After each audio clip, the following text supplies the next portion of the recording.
भीमराव अम्बेडकर जी की मूर्ति अनावरण के कार्यक्रम में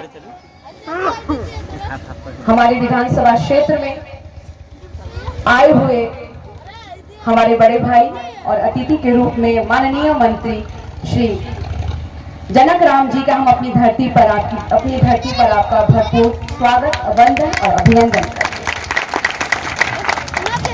साथ ही इस अनावरण कार्यक्रम की अध्यक्षता कर रहे सम्मानित अध्यक्ष मनोज राम जी, संचालनकर्ता भाई मोहन राम जी, इस मंच को सुशोभित कर रहे रामगढ़ के पूर्व विधायक श्री अशोक सिंह जी, मोहनिया के पूर्व विधायक श्री निरंजन राम जी, इस मंच पर उपस्थित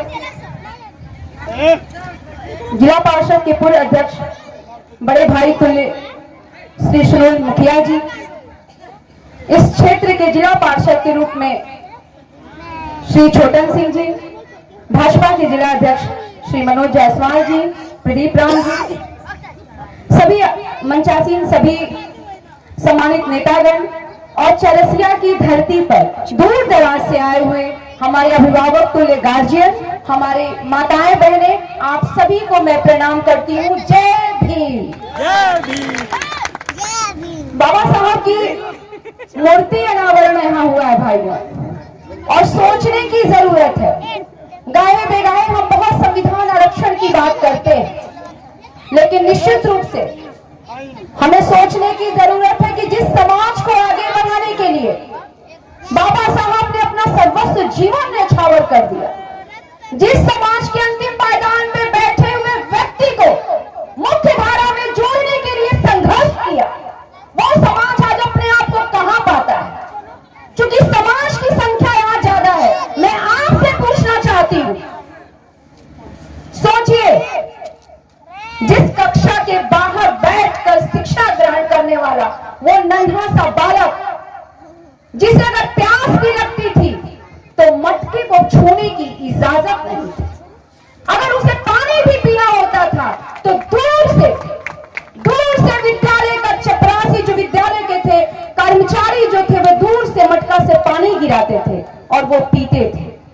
लेकिन एक दिन जब उस विद्यालय के कर्मचारी नहीं आए और कक्षा के बाहर बैठा हुआ वो भीम भूखे प्यासे रह गए, सामने के जानते थे कि भीम को प्यास लगी है, लेकिन चूंकि कर्मचारी नहीं आए हैं इसलिए भीम को प्यासे रहना है।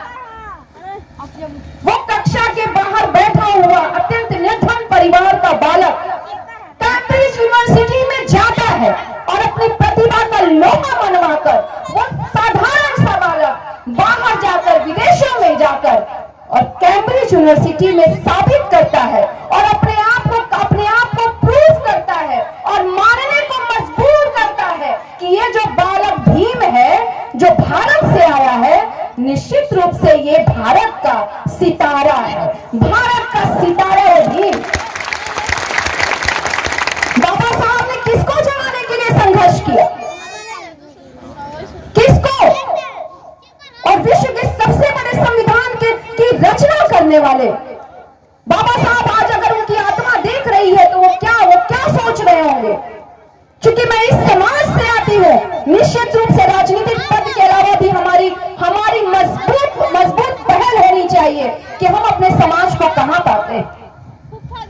बाबा साहब क्यों कहा करते थे कि शिक्षित बनो, संगठित हो, संघर्ष करो? लगभग हम सभी जो अम्बेडकरवादी हैं, जो अम्बेडकर की विचारधाराओं को मानते हैं, वो सभी इसकी चर्चा करते हैं।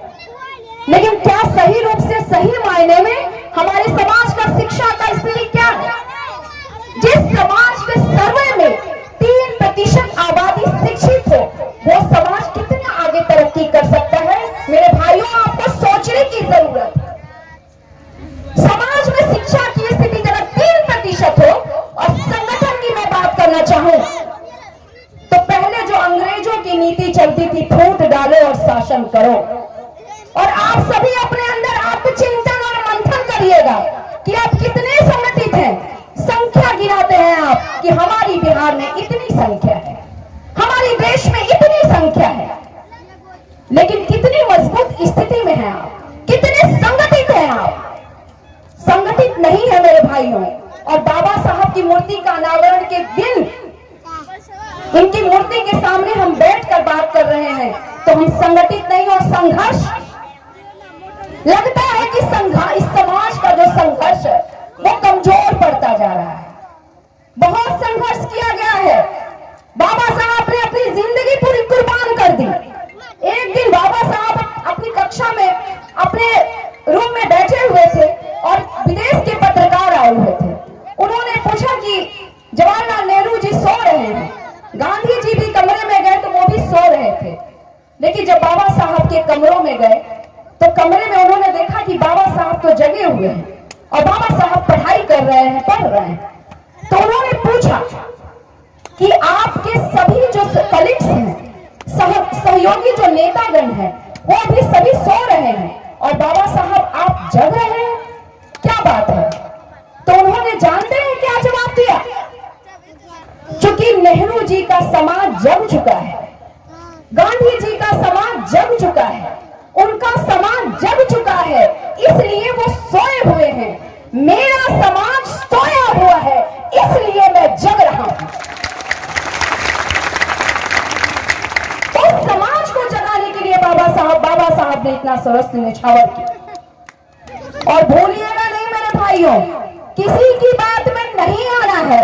और महिलाओं से भी अपील करना चाहती हूं कि अपने मान सम्मान और स्वाभिमान के साथ अगर समाज को आप आगे ले चलना चाहती हैं, क्योंकि मैं आपके समाज की महिला हूं और महिलाओं पे तो ऐसे भी दृष्टिकोण थोड़ी कम आंकी जाती है। हर क्षेत्र में महिलाओं को अगर कम आंका जाता है, लेकिन मैं तो उस बाबा साहब की अनुयायी हूं। अगर देश में किसी ने महिलाओं के लिए काम किया, किसी ने महिलाओं को आगे बढ़ाने का काम किया, और महिला का मतलब सिर्फ दलित जाति की महिला नहीं, बाबा साहब ने समाज के हर वर्ग की महिलाओं को आगे बढ़ाने के लिए हिंदू कोड बिल के लिए संघर्ष किया। उन्होंने त्याग पत्र दे दिया और कहा कि मैं किसी भी समाज कितना आगे बढ़ा है, मैं उस वहां की महिलाओं की स्थिति से आकलन करता हूं कि वो समाज कितना आगे है, वहां की महिलाएं कितना आगे हैं, उससे मैं उसको मापता हूं। इसलिए मेरे भाइयों और मेरे अभिभावकों, ये बहुत संघर्ष हुआ है और बहुत संघर्षों के बाद मैं माइक पकड़ के बोल रही हूं। और बाबा साहब के संघर्षों को और बाबा साहब की कुर्बानी को अगर सही रूप से आप श्रद्धांजलि देना चाहते हैं, उनकी आत्मा को चाहते हैं कि उनकी आत्मा खुश हो, तो आप वचन लीजिए कि बाबा साहब के सामने हम शिक्षा को ग्रहण करेंगे, शिक्षित बनेंगे। मैं एक विधायक के नाते, एक जनप्रतिनिधि के अलावे मैं दलित समाज की शिक्षित महिला हूं, बोल बाबा साहब की अनुयायी हूं। आप लोग सोच लीजिएगा कि बाबा साहब को एक समाज में एक दायरे में बांधा जाता है कि बाबा साहब को तो सिर्फ दलित समाज के लोग। बाबा साहब ने सबसे पहले संविधान में अगर अधिकार दिया तो समानता का अधिकार दिया, और समानता में सिर्फ दलित नहीं आते, समाज में समानता में भारत का हर नागरिक जो हिंदू हो, मुसलमान हो, सिख हो, ईसाई हो, उसको सभी को समान अधिकार दिया। ये बाबा साहब ने हमारे संविधान में दिया। और दूसरी अधिकार जो सभी को दिया वो मताधिकार का दिया। अगर ये वोट देने का अधिकार हमारे संविधान के तहत आपको नहीं मिलता तो जिन तालाब में पशुओं को पानी पीने की इजाजत थी, वहां ये समाज पानी नहीं पी सकता था, और आज भी वही स्थिति होती। लेकिन जो ये मताधिकार का अधिकार जो आपको आपका संविधान देता है, इससे क्या होता है कि समाज के अंतिम पायदान पे बैठे हुए व्यक्ति की भी पूछ होती है, उसको भी पूछा जाता है। इसलिए किसी दायरे में बांधना और बाबा साहब को किसी समाज में सिर्फ बांधना नहीं, मैं मानती हूं कि कद को छोटा करने की साजिश की जाती है। बाबा साहब ने तो सभी के लिए काम किया। और आरक्षण की बात मैं एक बार कहना चाहती हूँ कि आरक्षण कोई भीख नहीं है। मैं साफ शब्दों में कहना चाहती हूँ, क्योंकि मानो या ना मानो संविधान और आरक्षण से प्रहार तो होते रहता है। गाहे बेगाहे इस पे तीखी नजर तो पड़ती है, लेकिन इतना जरूर कहना चाहती हूँ कि आरक्षण भीख नहीं है, आरक्षण समाज के अंतिम पायदान पे बैठे हुए व्यक्ति को मुख्य धारा में जोड़ने के लिए बाबा साहब ने दिया है। लेकिन समाज का अंतिम पायदान पे बैठा हुआ व्यक्ति जब अभी समाज इतना पीछे है तो फिर इस आरक्षण पे प्रहार क्यों, फिर इस संविधान को बदलने की साजिश क्यों? इसलिए मेरे भाइयों, मैं आपसे अपील करना चाहती हूँ कि भटकने की जरूरत नहीं है, संगठित होने की जरूरत है।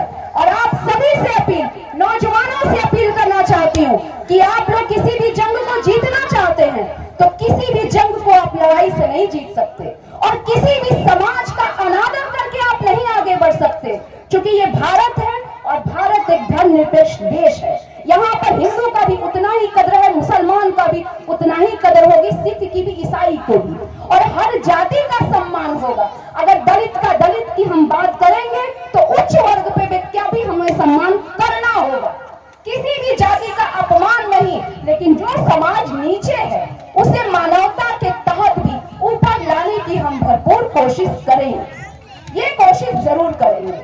तो आप लोगों से कहूंगी, इतनी अपील करना चाहती हूँ, चौरसिया में जब भी मैं आती हूँ मैं इतना जरूर कहती हूँ कि अभी शिक्षा का स्तर समाज में बहुत पीछे है, बहुत हम लोग अभी पीछे हैं। इका दुका या संगीता कुमारी एक विधायक बन गई और एक मैं महिला हूँ, तो ऐसा नहीं है कि हमारे पूरे समाज की महिलाएं और बच्चियां बहुत अच्छे शिक्षा को ग्रहण करें। तो इसलिए अपील करना चाहती हूँ युवा वर्गों से कि आप लोग खूब अच्छे से खूब मन लगाकर पढ़िए, अपनी प्रतिभा का लोहा मनवाइए और सामने वाले को मजबूर होना पड़े जिस तरह बाबा साहब ने सामने वाले को मजबूर कर दिया और भारत की संविधान में प्रारूपण समिति की अध्यक्षता के रूप में इस देश के संविधान में अमूल्य योगदान दिया। तो बाबा साहब की मूर्ति के दिन हमारे बच्चे देखेंगे तो इनके सिर्फ पूजा नहीं करेंगे, उनके बताए हुए रास्ते पर हम चलेंगे। सिर्फ मैं नहीं चाहती हूँ कि यहाँ हमारा भी जो छोटे बच्चे हैं, आप हैं, कहें कि हम बाबा साहब को माने, हम अगरबत्ती नहीं। बाबा साहब को सच्ची श्रद्धांजलि होगी कि उनकी विचारधाराओं को जीवंत रखें, उनकी विचारधारा